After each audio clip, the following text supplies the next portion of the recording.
Gender-based violence against women and girls. The activities running within the 16 days are centered on women and girls. Various activities centered on the war against the girl child are taking places across the country and the world at large.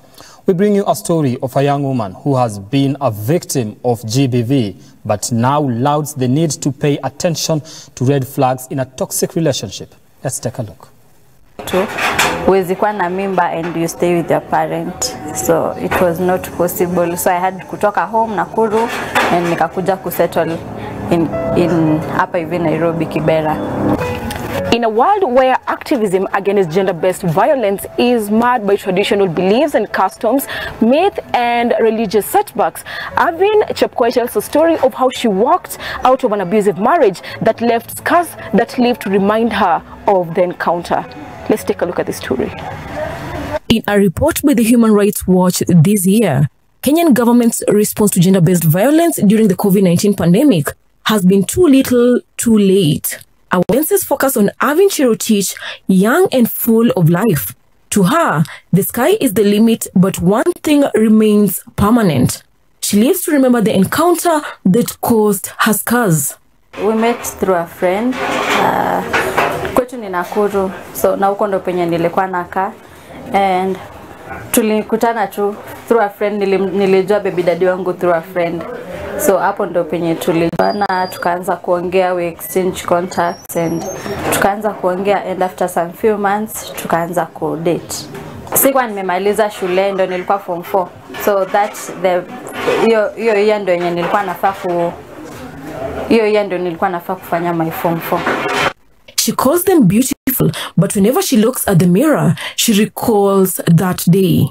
1 week before the incident happened, tulikuwa tumegombana, na actually it was on January. Nilikuwa nimetoka ushago, nimekuja tumepata job place moja. Hiyo place yenye alikuwa anafanya job na ndio the same place penye tulikuwa tunafanya job like wote sasa. It was on a Friday, tumekosana kwa sababu nile amenipata nikiongea na watu. So nilikuwa like kama secretary kwa hiyo building, na pia alikuwa hapo akifanya kazi hapo. So alinipata nikiongea, na unajua kwa mjengo watu wengi wenye wako kwa hiyo mjengo ni wanaume, so alipata nikiinteract na wanaume, and it was like unapiga story na wanaume kiambiana nao nini. So hapo ndo penye tulianza kukosania. He was jealous.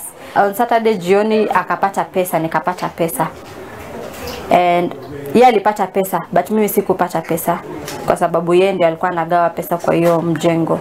So mimi sikupata pesa, hakunilipa, na mimi sikuona kama ni big deal kwa sababu nilikuwa najua tutakuja, hata si tunaishi nyumba moja, and atafanya shopping and all that. Mimi sikuona kama ikiwa big deal. Hiyo Saturday akakuja kwa nyumba, hakufanya shopping, yeye alioga na akatoka akaenda. Alirudi the following day on Sunday. Hivyo time tu ndio nilikuwa nimehakisha tu stove, nataka kuwekelea maji. My stove ilikuwa hii stove yenye unangojea inawaka, inalipuka pap, unaizima, unahakisha tena ndio iwake sasa vizuri. So nilikuwa nimehakisha my stove hapo, nimeweka hapo na ngojea ilipuke hiyo, nizime ndio nihakishe tena niekelee maji ya mtoto kuoga. Akaingia. Ulidhania sitakupata na unataka kupack, unaenda wapi? Nikamwambia mimi si pack, but mimi kitu yenye naona, kitu yenye inaendelea, mimi kama uwezi nielewa, then sioni haja ya mimi kukaa hapa. Hapo ndio akaniambia unatoka na wewe ndio umenikosea. Makofi pa vita, na akachukua hiyo stove na akanirushia. Nilikuwa nakaa vibaya, like hata mdomo yangu kwanza plus uso, like kwa sababu nilichomeka uso yote apart from too macho na mapua na mdomo, hata mpaka kwa nywele. Like venye nilikuwa najiangalia nilikuwa nakaa something else. Venye nilijiangalia that moment ndo nilifaint, na hivyo venye ndo nilipass out. Nilijipata hospitali after 3 weeks. A child was born, and like any other person in a relationship, she looked forward to a fruitful relationship. Tulidate for about 6 months. After that ndo nikakuja kurealize niko na mimba.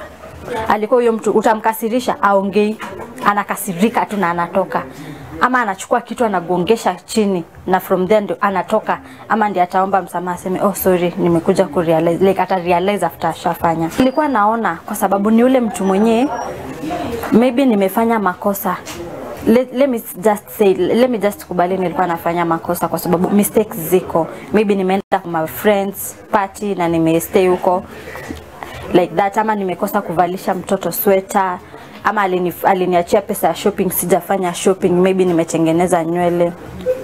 Nilikuwa najua tu if kama kuna iko siku huyo mtu atakuja kulipuka. After nishapata mtoi ni mkubwa, mama yangu ashakubali mtoi kwa sababu kwetu we are 6 children, 5 girls and 1 boy. So mimi kukuja kudeliver pia kijana my mama alikuwa anaona ni kama ni something like, alikuwa anaona baraka imeingia kwa hiyo nyumba. Life took a turn for the young mother. For some reason, there was no hope beyond the doors of a place she has known for over 2 years. Things zilianza kuharibika after 2 years, where mtoi alikuwa grow, anatembea vizuri, and this guy alikuwa mtu mpoa sana, mtu mpole mwenye mnaweza shinda naye kwa nyumba hata mgombani. Actually hata mtu anaweza dhania umeshinda peke yako kwa nyumba, and we were both at the house. Like alikuwa mtu mwenye hata aongei, si mtu wa kugombana kirahisi. Venye nilipigwa mara ya kwanza, I was like nimefanya makosa, ni sawa. It take like 3 weeks again, let's say a month, 3 weeks to 1 month. So hapo ndo sasa penye vurugu ilizidi kabisa. Anatoka, anaenda kazi, aachi pesa ya chakula. Anatoka, anaenda like atakuja kama amekasirika na asemi chochote. Hata ndampe chakula na asemi akuli. Na atatoka. Na hivyo naende alale nje. Na arudi hata after 2 days ama hata after a week. Kimuuliza ulikuwa wapi, atasema nilikuwa nimeenda kazi. Despite the escalation of physical abuses, for her, there was hope that one day it will all come to an end. Hata ningeangusha kikombe ama hata mtoto afanye makosa, like blame ingekuwa kwangu. Hapo ndo penye nilikuwa naanza kupokea vita, makofi. The beef was there. Kwa sababu mamangu alikuwa, nimekufanyia kila kitu, nimekulipia school fees, nimefanya everything. Kitu yenye tu umeona utanirudishia na shukrani ni kupata mimba. So hivyo, so nilikuwa naogopa mamangu. Gender-based violence has been prevalent, especially with COVID-19 and life stresses. But what goes on in the mind of an individual who keeps on running back to the same individual who abuses them? Even though bado niko na mtoto, even though this man alinifanyia hivi na nilikuwa namuita kama baba mtoto wangu, mimi lazima tu nirudi tu kwa hiyo relationship. I wonder also how our childhood experience has been, because these are some of the risk factors that will subject one to get back to an abusive relationship. So there is hopelessness in this person, there is fear in this person. The perpetrator manipulates them in a way that they instill into you that you can't do anything without me. So in the process you realize this person feels very helpless and hopeless, that they can't come out of this. And considering the economic status this person is, they may not be empowered, okay?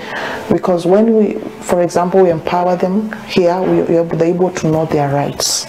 And you see, this is violating an individual's right and taking advantage of their innocence and their naivety. So she cannot be able to know what she's supposed to do. I got married. I am supposed to get to persevere with how this is, and in my ability I might not be able to take care of my children alone. I am not working, so let me just persevere in this. So those are some of the factors that may take one to come back. Empowerment is first of all knowing your rights, that you don't deserve to have that treatment. You deserve to be treated fairly as a human being.